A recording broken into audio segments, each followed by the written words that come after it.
that I can report to the people on a monthly basis. So that's great. I always hear, for example, that AutoZone thing on Main Street, where what's going on that? It's complicated because there are actually there's more than one parcel.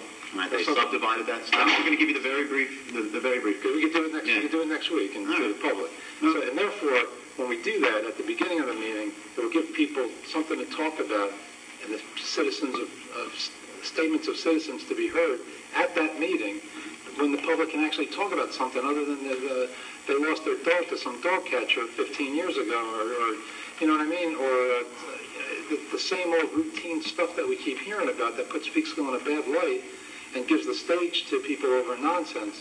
And so therefore they can talk about meaningful things that are happening in this city that are going to change the direction of the city for generations to come. And there's a lot. And that's what we want to get out. And that gives me an opportunity to tell people what I've worked on since we're working on a lot of different projects there, right? Yeah. All right.